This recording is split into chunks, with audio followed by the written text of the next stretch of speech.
एकादशी का व्रत सनातन परंपरा में बहुत पवित्र माना जाता है। पुराने समय से लोग मानते आए हैं कि महीने की दोनों पक्षों की एकादशी पर उपवास, संयम और प्रभु स्मरण करने से मन शुद्ध होता है और जीवन में सुकून आता है। इस व्रत में मुख्य बात मन और वचन का संयम है। कथा सुनने और सुनाने से भी पुण्य मिलता है, इसलिए एकादशी की कई पुरानी कथाएं पीढ़ियों से सुनाई जाती रही हैं। पहली कथा देवासुर संग्राम के समय की है, जब असुरों का आतंक चारों ओर फैल गया था। कहा जाता है कि एक बार देवताओं पर असुरों ने अचानक प्रहार किया और युद्ध बहुत लंबा खींच गया।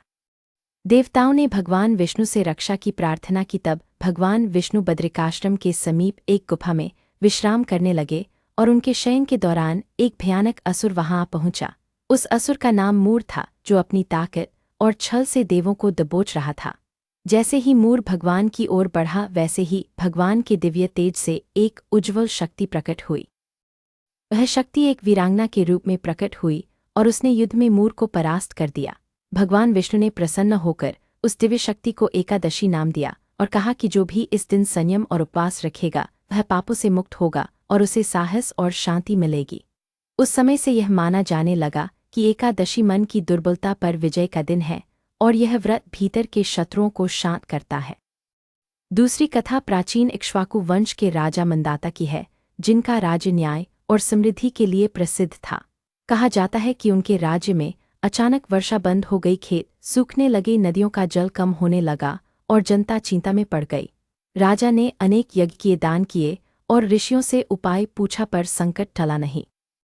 तब एक वृद्ध महात्मा राजसभा में आए और बोले, राजन, ये दुष्काल लोक के कर्म और प्रकृति के संतुलन से जुड़ा है। जनता के साथ साथ राजा को भी संयम का आदर्श दिखाना चाहिए। महात्मा ने कहा कि पूरे राज्य में शुक्ल और कृष्ण पक्ष की दोनों एकादशी पर निश्चय पूर्वक व्रत का पालन हो और सब लोग अहिंसा, सत्य और सेवा का संकल्प लें। राजा मंदाता ने उसी दिन से यह व्यवस्था की कि कोई किसी पर अन्याय न करे, घरों में अपव्यय न हो और एकादशी को सब लोग सत्य और भक्ति के साथ उपवास करें। कुछ समय बाद मेघ घिर आए, मंद पवन चलने लगे और वर्षा ने धरती को शीतल कर दिया। जनता ने देखा कि खेत फिर हरे हो गए हैं और पशु पक्षी प्रसन्न हैं। राजा ने धन्यवाद दिया और कहा कि एकादशी ने हमें संयम का मार्ग दिखाया है, जो प्रकृति को प्रिय है। तब से उस राज्य में यह परंपरा और भी दृढ़ हो गई कि एकादशी के दिन मन, वचन और आहार सबका ध्यान रखा जाए। तीसरी कथा सत्यप्रिय और सत्यपालन के लिए प्रसिद्ध राजा हरिश्चंद्र की है, जिनकी परीक्षा संसार भर में प्रसिद्ध है। राजा ने सत्य की रक्षा के लिए राजधन और परिवार तक का त्याग किया और श्मशान में कार्य करने लगे। उनकी पत्नी और पुत्र भी कष्टों से गुजर रहे थे, पर राजा का सत्य डगमगाया नहीं। एक दिन एक महात्मा वहां आए और बोले, राजन, सत्य का मार्ग कठिन होता है, पर ईश्वर का करुणा सागर उसे पार करा देता है। उन्होंने बताया कि भाद्रपद की शुक्ल पक्ष की एकादशी को श्रद्धा से उपवास और रात्रि में जागरण करके प्रभु का नाम लेने से सत्य की परीक्षा में विजय मिलती है। राजा हरिश्चंद्र ने उसी एकादशी का व्रत किया और रात भर हरिनाम का स्मरण किया। प्रभात होते ही उनके जीवन की दिशा बदल गई, बंधन छूटे और उनके सत्य की गवाही स्वयं दिव्य स्वर ने दी। राजा को राज्य लौटा और परिवार से मिलन हुआ और उन्होंने कहा कि एकादशी के व्रत ने मेरे मन को दृढ़ता और कृपा का बल दिया। चौथी कथा धर्मनिष्ठ राजा रुक्मांगद की है, जो एकादशी के व्रत का बड़े नियम से पालन करते थे। उनकी कीर्ति सुनकर देवलोक में चर्चा हुई कि यह राजा व्रत और संयम में अटल है। जब असुरों और दुष्ट प्रवृत्तियों को यह बात अखरी, तो उन्होंने राजा को व्रत से हटाने का उपाय सोचा। एक मायावी स्त्री बनी, जो अनुपम सौंदर्य और मधुर वाणी से युक्त थी, और उसने राजा को भ्रमित करने का प्रयास किया। वह समय एकादशी के पूर्व दिवस का था। राजा ने शांत स्वर में कहा कि मैं अपने संकल्प से नहीं हट सकता, मेरा धर्म यही है कि एकादशी को उपवास और ध्यान करो। मायावी रूप कितना भी मोहक क्यों न हो, राजा अड़िग रहे और एकादशी का पालन किया। उस स्त्री का मोह टूट गया और उसके भीतर छिपी अंधकार में प्रवृत्ति क्षीण होने लगी, क्योंकि सत्यमार्ग के तेज के आगे छल टिक नहीं पाया। देवों ने राजा पर पुष्पवर्षा की और कहा कि संयम के सामने सबसे बड़ा मोह भी टिकता नहीं है। इसी से एकादशी का यह व्रत दुराग्रह नहीं, बल्कि विवेक का अभ्यास है। पांचवी कथा महापुरुष भीमसेन की है, जिन्हें भोजन से प्रेम था और जिनका शरीर बल। कहा जाता है कि पांडवों ने एकादशी का नियम रखा पर भीमसेन ने कहा कि उन्हें बिना खाए रहना कठिन लगता है।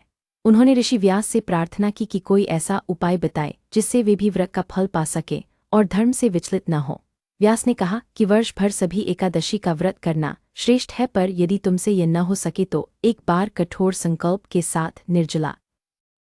भीमसेन ने संकल्प लिया और उस दिन उन्होंने जल तक का त्याग कर दिया और ध्यान में लगे रहे। प्रभात होने पर उन्हें लगा कि भूख प्यास के पार भी एक शांति है जो केवल संकल्प और स्मरण से मिलती है। व्यास ने उन्हें आशीर्वाद दिया कि इस व्रत से तुम सभी एकादशी के पुण्य के समान ही कृपा के अधिकारी बन गए हो। भीमसेन ने तब समझा कि व्रत का अर्थ शरीर को कष्ट देना नहीं बल्कि इंद्रियों को साधना और मन को स्थिर करना है। छठी कथा स्वर्गलोक के कोषाध्यक्ष कुबेर के पुष्पोद्यान से जुड़ी है, जहाँ हेममाली नाम का एक मालिन पति पुष्प तोड़ कर लाता था। हेममाली सुंदर पुष्प रानी को अर्पित करने से पहले अपनी पत्नी के संग विहार में समय गंवा देता और समय पर सेवा नहीं निभाता।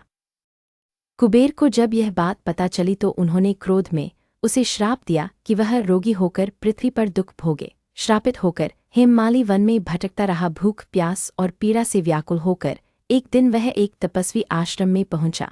तपस्वी ने उसके कष्ट का कारण जाना और कहा कि सेवाधर्म की उपेक्षा और आलस्य ने तुम्हें यह दशा दी है।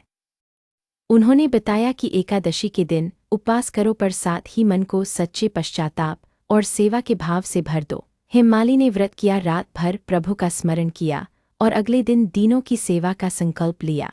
कुछ ही समय में उसका रोग दूर हुआ और उसका मुख प्रसन्न हो गया। वह कुबेर के पास गया और क्षमा मांगी। कुबेर ने उसे गले लगाया और कहा कि संयम से ही सेवा का तेज बढ़ता है। एकादशी ने तुम्हें नया जीवन दिया है। अब कुछ प्रसंग और सुनिए जो एकादशी के भाव को और स्पष्ट करते हैं। पुराने समय में एक ब्राह्मण दंपति रहते थे जिनके पास धन नहीं था पर विश्वास अनंत था। घर में अक्सर अन्न कम पड़ता, फिर भी वे एकादशी का नियम नहीं छोड़ते। एक बार अनाज खत्म हो गया था, फिर भी उन्होंने कहा कि आज हम उपवास करेंगे और कल जो होगा देखा जाएगा। रात्रि में एक अतिथि आ गया। ब्राह्मणी ने सहज हंसी के साथ उसे जल दिया और निवेदन किया कि हमारे पास भोजन नहीं है पर प्रेम है। अतिथि ने आशीष दिया और दूसरे दिन उनके आंगन में किसी ने अन्न रखा हुआ मिला।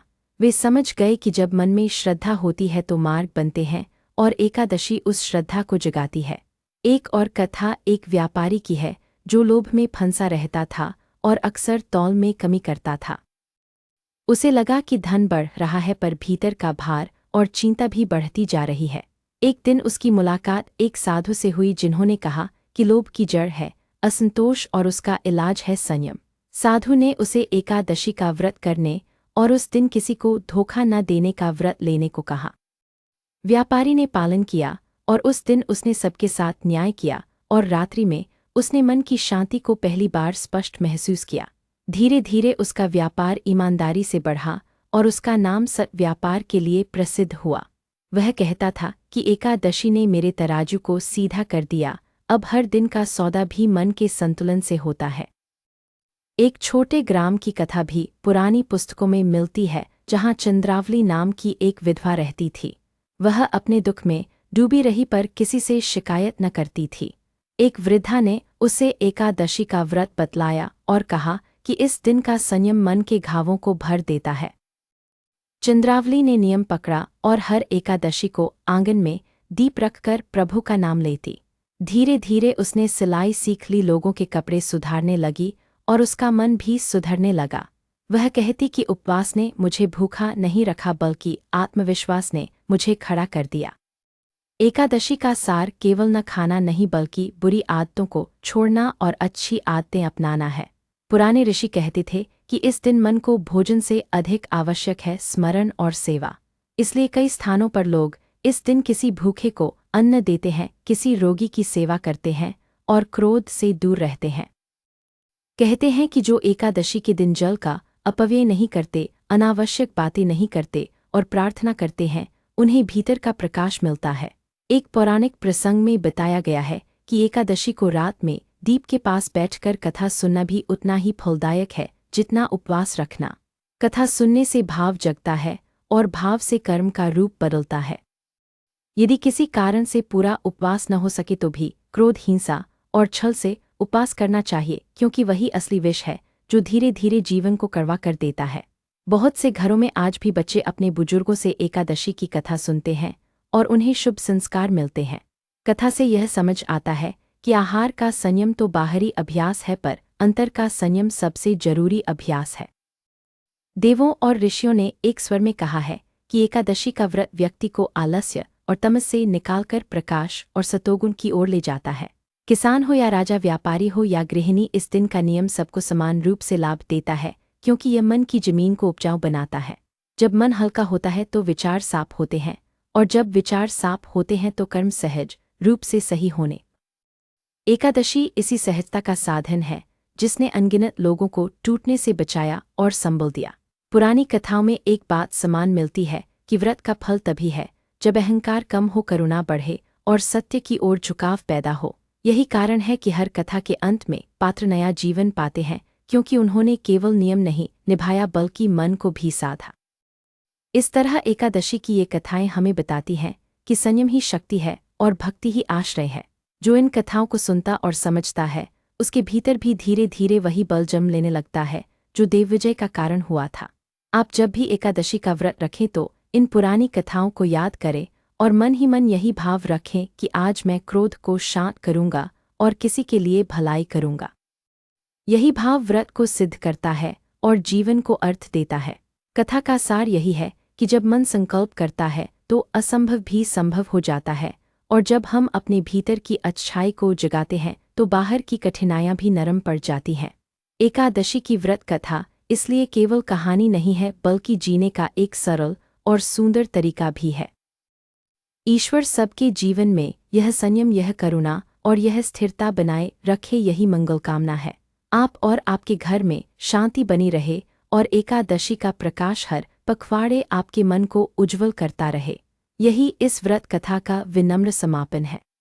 सबका कल्याण हो।